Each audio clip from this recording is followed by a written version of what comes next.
చిన్నమ్మా ಏನದು water go inside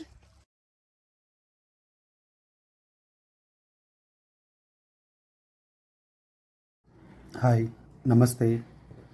actually ఈ video post చేసేటప్పుడు నేను యాక్చువల్ బ్యాక్గ్రౌండ్ వాయిస్ అక్కడ మేము మాట్లాడుకున్న కన్వర్సేషన్, మళ్ళీ ఆ పక్షుల కిలకిలలు, నీళ్ళ సౌండు, సో ఇదంతా యాక్చువల్లీ బాగుండింది. అదే పెడదామని ఎడిట్ చేస్తున్నాను.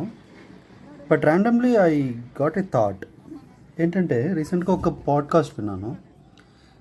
ఇండియాలో ఆల్మోస్ట్ 50% దాకా చాలామంది పిల్లలకి కొంతమంది పెద్దలకు కూడా విటమిన్ డి డెఫిషియన్సీ కానీ different kind of phobias, especially water అంటే ఫోబియా, లేకపోతే మడ్ అంటే ఫోబియా, ఇట్లా కొన్ని అబ్నార్మల్ ఫోబియాస్ ఇవన్నీ ఇంక్రీజ్ అవుతున్నాయి అని చెప్పేసి ఒక పాడ్కాస్ట్లో విన్నాను. బట్ ఆలోచిస్తే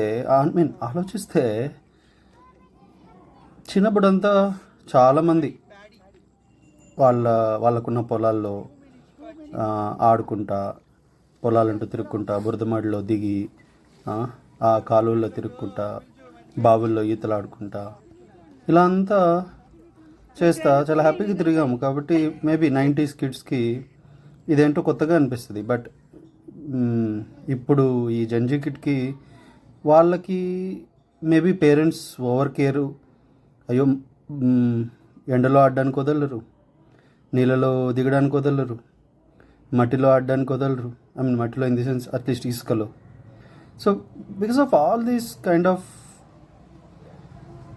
mishandling of our children basically, I feel next generation మొత్తం ఏదో ఒక ప్రాబ్లంతో బాధపడుతున్నారా అనిపిస్తుంది.